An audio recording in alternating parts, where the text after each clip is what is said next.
तेरे हाथों की नर्म पोरें जला सी दी हैं, शदीद गर्मी में तेरे तलवों का और गालों का क्या बयान।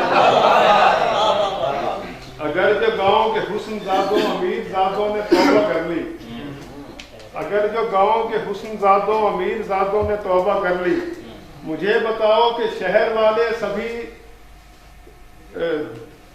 फिलहालों का क्या बनेगा।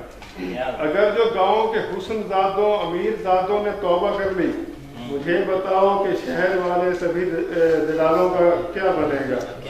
ठिठुरती रातों में तेरे आने की इंतजारी में सोचता हूँ, अगर न आई तो बहती आंखों का गर्म शालों का क्या बनेगा। और तुम्हारा सारिम तुम्हारे लहजे के गर्म झोंके न सह सका दो, तुम्हारा सारिम तुम्हारे लहजे के घर के गर्म झोंके न सह सका दो, तो बाद मेरे तुम्हारे इतने घनेरे बालों का क्या बनेगा। और हजरत अली की शान में एक मनकबत है, अगर वक्त है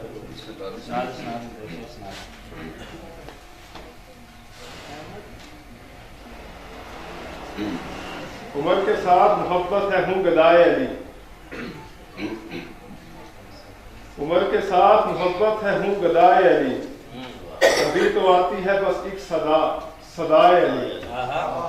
मैं अपनी आंख का सुरमा बना के रखूंगा, मैं अपनी आंख का सुरमा बना के रखूंगा, जो मुझ गरीब को मिल जाए खाके पाए अली। और सुला के मौला अली को नबी के बिस्तर पर, नबी के साथ चला और फिर खुदाए अली। कोई सवाल है ऐसा जो फर्श वालों ने अली से पूछा हो और हो भी मावराए अली।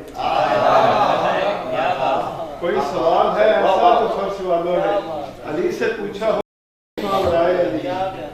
मैं ऐसी जिक्र की महफिल में बैठता ही नहीं जहाँ पे जिक्र हो और जिक्र भी सिवाय अली।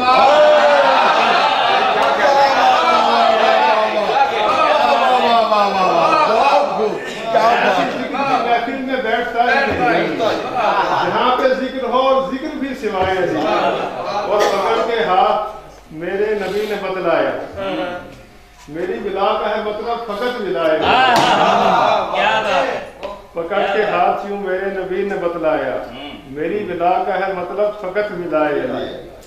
और हमें मालूम है सारिम के जंगे खैबर में, हमें मालूम है सारिम के जंगे खैबर में फकत अली को बनाता है पेशवाए अली।